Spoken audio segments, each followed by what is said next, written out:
Hello viewers, সবাইকে আমার ভূমি সেবা চ্যানেলে স্বাগতম। আজকে আমরা একটা জমি পরিমাপ করে কিভাবে বিভিন্ন অংশীদারকে বিভিন্ন অংশ ভাগ করে দেওয়া যায় সেটা নিয়ে আলোচনা করব। একটা জমি পরিমাপ করতে হলে সর্বপ্রথম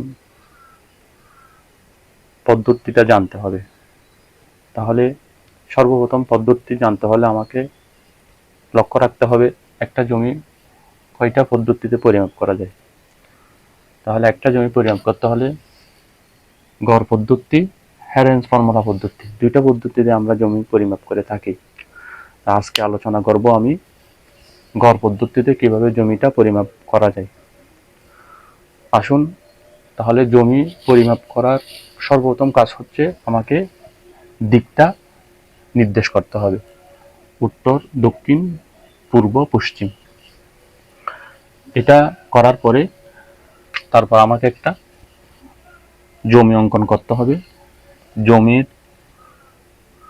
পশ্চিম পাশে 110 ফুট, পূর্ব পাশে 106 ফুট, উত্তরে হচ্ছে আপনার 60 ফুট এবং দক্ষিণে হচ্ছে 60 ফুট।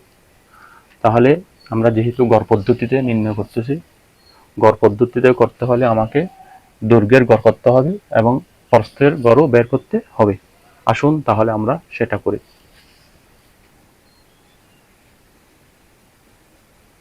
দৈর্ঘ্য যোগ দৈর্ঘ্য ভাগ 2,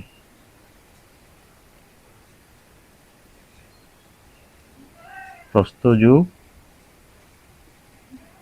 প্রস্থ ভাগ 2। তাহলে দৈর্ঘ্য কত? 110 যোগ 106 ভাগ 2, প্রস্থ। তাহলে এখানে আমরা গড় করলে আসে 108। প্রস্থের মধ্যে পাচ্ছি এদিকে হচ্ছে 60 যোগ 60 ভাগ 2, তাহলে এখানেও 60। তাহলে আমাদের গড় দৈর্ঘ্য গড় প্রস্থ হচ্ছে 108 ফুট এবং 60 ফুট। এখন আমি ক্ষেত্রফলটা বের করব।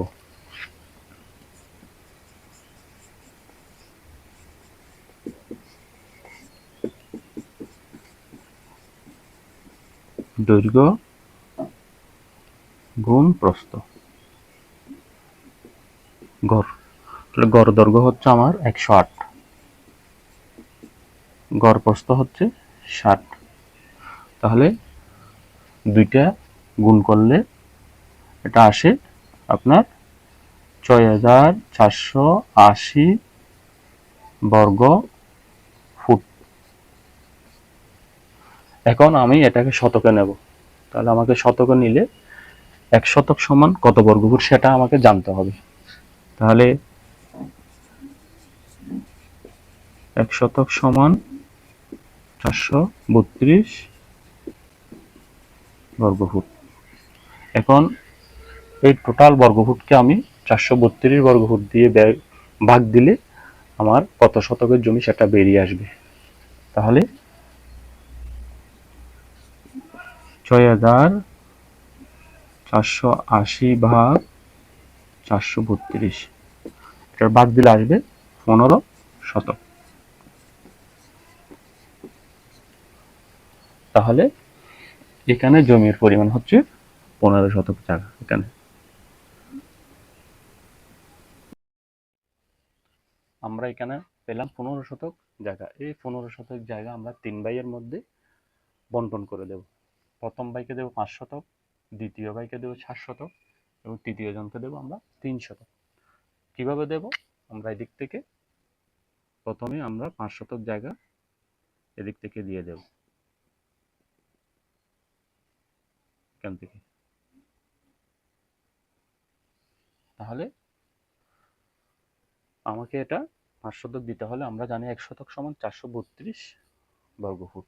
তাহলে 5 শতক সমান, তাহলে 5 গুণন 432, এখানে আসে কত? 5 গুণন 432, 2100 2160 বর্গফুট, তাহলে 2160 বর্গফুট। এখন এই 2160 বর্গফুটকে আমি ভাগ দেব কত দিয়ে? 60 দিয়ে। তা প্রস্থ দিয়ে ভাগ দিলে আমরা উত্তর দিকে কত ফুট আসতে হবে সেটা বের করতে পারবো। তাহলে আমরা যদি এটা করি, 2160 ভাগ 60 ভাগ 60 আসে কত? এদিকে আমরা আসতে পারবো 36 ফুট।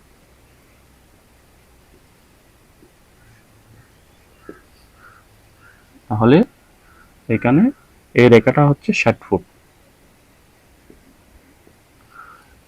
36 এবং 60 দিয়ে আমরা গুণ দিলে এখানে 5 শতক জায়গা বের হয়ে আসবে। এখন বাকি দুই ভাই যদি 7 শতক এবং 3 শতক জায়গা উত্তর দিক থেকে না নিয়ে, তারা যদি দক্ষিণ দিকে না নিয়ে যদি তারা পূর্ব পশ্চিম দিকে নিতে চায়, তাহলে সেক্ষেত্রে আমাদের করণীয়টা কি হবে? অর্থাৎ 7 শতক আর 3 শতক জায়গা জন্য আমাকে এদিক থেকে ভাগ করতে হবে। এদিক থেকে ভাগ করলে মনে করেন এখানে 7 শতক, এখানে আমি 3 শতক দেব। সেক্ষেত্রে আমাকে করতে হবে কি, ঠিক একই 7 শতক ভাগ করার জন্য আমাকে 1 শতক সমান 432 বর্গফিট এখানে আছে, আমি 7 দিয়ে এটা বের করতে হবে কত বর্গফুট আসে দেখতে হবে। সেটা 7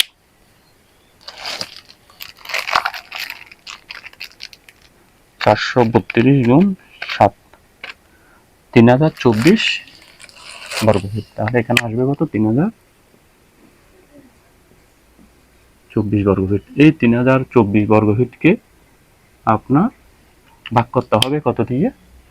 তাহলে এদিকে আছে আপনার 106, এখানে আছে আপনার 106, তাহলে 106 থেকে আপনাকে 36 বিয়োগ দিয়ে দিতে হবে। 106 বিয়োগ 36, তাহলে এখানে থাকে কত? 70। তাহলে এই 70কে আমরা 70 এদিকে বাকি রেখাটা থাকে কত? 70 ফিট। তাহলে 3024 বর্গফুটকে আমরা ভাগ দেব 70 দিয়ে, কত হচ্ছে? 43 ফুট। 43 ফুট 2 ইঞ্চি। তাহলে আমাকে এটা এখানে দিতে হবে কত? 43 ফিট। 43 ফিট আমাকে এদিকে দিতে হবে 43 ফিট। তাহলে এখন আপনার 43 ফুট 2 ইঞ্চি। এখন কি করবো? আমার এখানে আসছে যে 43.20। হ্যাঁ, তাহলে এখন আমি ইঞ্চিতে কিভাবে করব? 0.20কে আমরা 12 দিয়ে গুণ করে দেব। তাহলে 0.20কে আমরা যদি 12 দিয়ে গুণ করি, 0.20 গুণন 12, তাহলে 2 ইঞ্চি চলে আসলো। তাহলে এখানে আমরা পেলাম কত? 43 ফিট 2 ইঞ্চি, 43 ফিট 2 ইঞ্চি। তাহলে এখন প্রথম ভাই এখানে 5 শতক জায়গা নিল, দ্বিতীয় ভাই এখানে 7 শতক